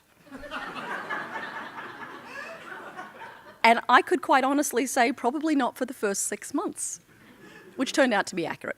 So they knew what they were getting. I didn't really know what I was walking into, but in, I think, September 9th, 1998, I joined Intel. And I turned up on my first day of the job. My new boss said, "We're so pleased you're here because we need your help with 2 things." And I remember thinking to myself, you've had 6 months and there was no job description. And now you're limiting my scope of work to 2 things. I wasn't happy. And I said diligently, "What 2 things are they?" Because, you like to make a good impression on the first day of the job. My new boss says, "Well, we need your help with women." I'm like, "Okay, which women?" My new boss says, "Well, all of them." I'm like, "All 3.2 billion, I said?" And she said, "Yes, that would be excellent." Like, "What is it you imagine I will do with 3.2 billion women?" I inquired. And my new boss said, "It would be great if you could tell us what they want." So in my notebook of the day, I wrote down "women all" and underlined it a lot, and tried to imagine what was the project you would do that it would explain 2 things. One, that "women all" wasn't actually a meaningful category, and 2, some data that said something interesting about women all. And those of you who are researchers or who have a life ahead of you in research, those are the best moments there are. The moment when the research isn't yet clear, but the question is. That's like a moment of Catholic grace, at least for me. But then I realized she said there were 2 things. And if number 1 thing is "women all," it is horrifying to contemplate what number 2. To RIT on May the 7th, 2015, to discuss his newest book, Aspiring Adults Adrift. That sounds like me, actually. It is already receiving a great deal of critical attention, so please mark your calendars. And I couldn't be more delighted that Chip persuaded Dr. Bell, an Intel Vice President and Director of User Experience Research at Intel Labs, to give this year's lecture. Chip, I'd like to ask you to come forward and formally introduce our speaker. Chip?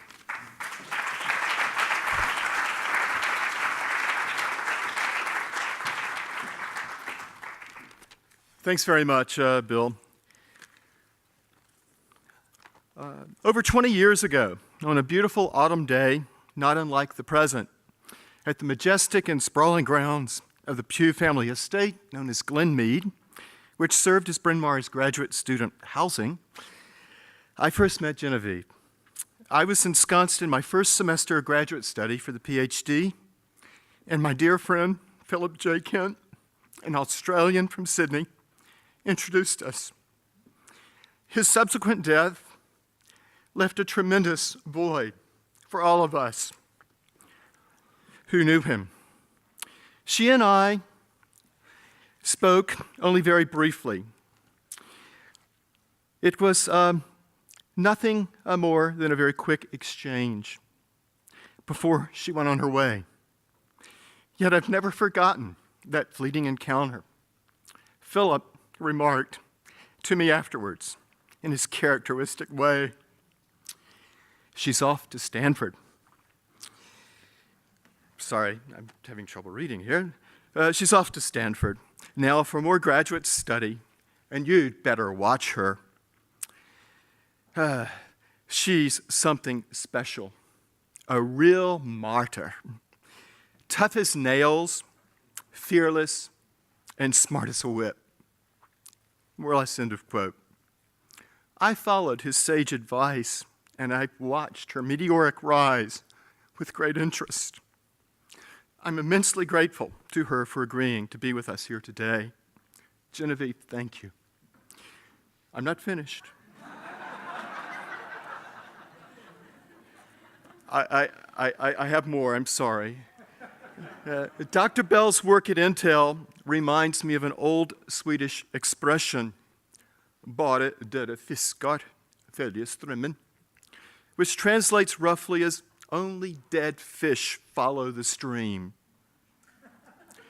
In other words, you shouldn't just go with the flow or follow the herd. You should strive to be different, to have the courage to follow your own path, to listen to your convictions, and to prize eccentricity, dissent, constructive criticism, and difference. In other words, originality is the key to life, and imitation is death.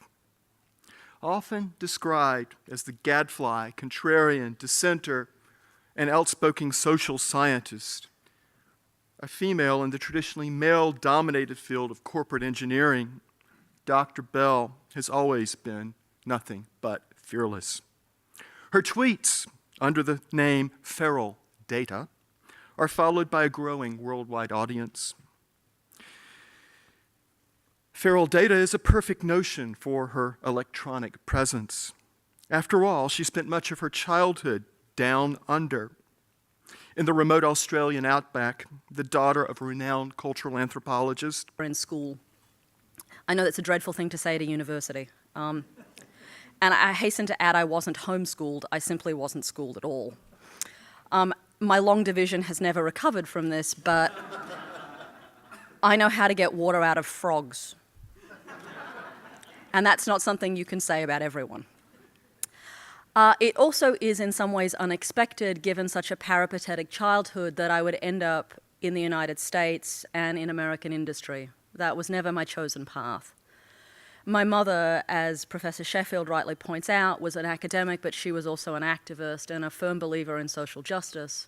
And she raised my brother and I to believe very strongly in the notion that if you could see a better world, you were morally obligated to help bring it into existence. That through your actions and your intellect and your heart and your passion, and if needs be, your life, you should seek to make that better world be. And that's a hard charge for a small child. It's no better as an adult. But that notion that one was morally obligated to make a better world is something that has shaped my entire intellectual and personal life. So I came to the United States to go to university. I stayed for graduate school. And in the late 1990s, I was teaching at Stanford Native American Studies and Anthropology. And in March of 1998, I met a man in a bar in Palo Alto, and he changed my life. I hasten to add that's not career advice. For those of you who are still students in the room, the advice here is not hang out and meet strange men in bars, although it sometimes works to one's advantage. This man changed my life not because I married him, not because I had his children, not even because I had an affair with him, but because instead he asked me a very simple question. He asked me what I did.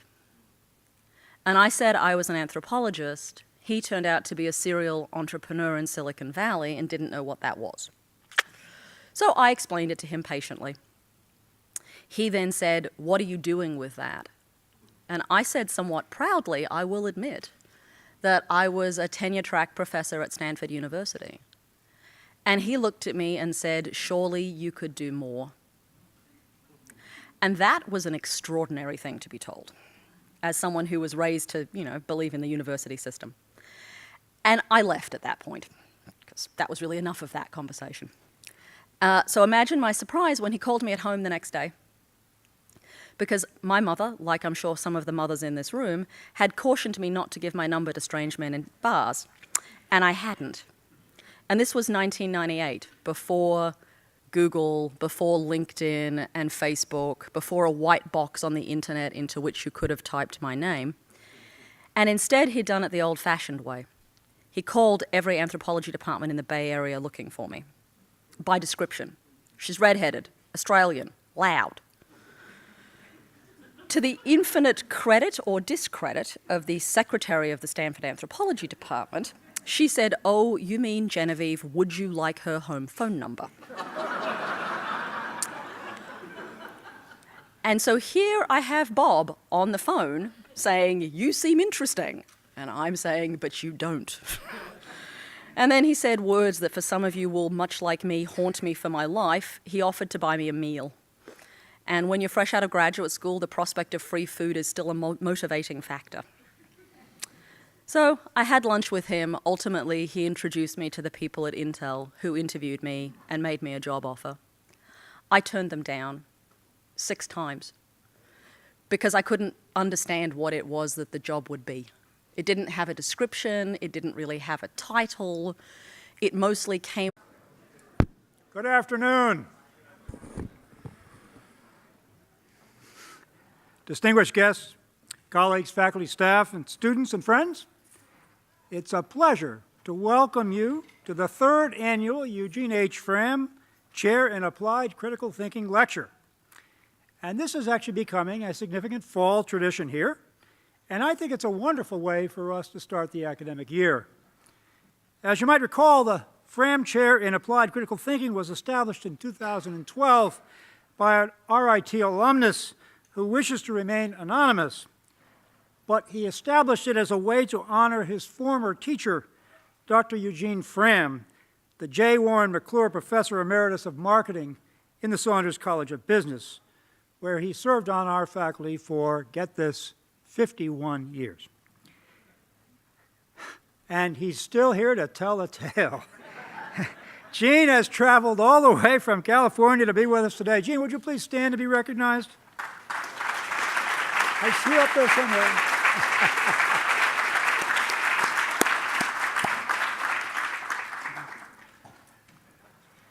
Critical thinking remains one of the most important and widely discussed topics in contemporary higher education. And frankly, I believe it is essential if our democratic society is to flourish, if our students are to become actively engaged global citizens, and if they are to become lifelong learners. And frankly, if they don't do those things, they won't live truly meaningful lives. In a deeper and more profound sense, critical thinking and critical reflection can help them to understand themselves, the world, and their place within it. And I should actually replace the them with us. Just this last week, Inside Higher Education, probably the most active online higher education website, published an in-depth article on the Fram Chair and our specific institutional efforts to date under Professor Sheffield's leadership. It has been another very busy and productive year for him, but much important work remains to be done. He has continued to lead faculty workshops and to sponsor related programming. A preliminary draft plan for integrating critical thinking across our undergraduate curriculum has been written and presented to key shareholders, including the Provost Council, the Fram Chair Faculty Advisory Group, and several academic departments. He has also met with many faculty, students, and staff individually to discuss their teaching pedagogy and to suggest ways in which to make critical thinking a more intentional learning outcome. When RIT hosted the second annual meeting of the Assessment Network of New York this past April, he organized and led a panel on the assessment of critical thinking challenges, opportunities, risks, and rewards, which included several regional and national experts. This past July, he led an RIT team to the American American Association of Colleges and Universities Faculty Institute on Integrated Learning across the departments. That's a big mouthful. In order to discuss his plan and to seek extra expert feedback and guidance. And in recent weeks, Chip has been networking and discussing critical thinking with a number of influential international scholars. Now, many of you remember, if you attended last year's Fram lecture by the noted NYU sociologist, Dr. Richard Arum, you'll be pleased to know that he is coming back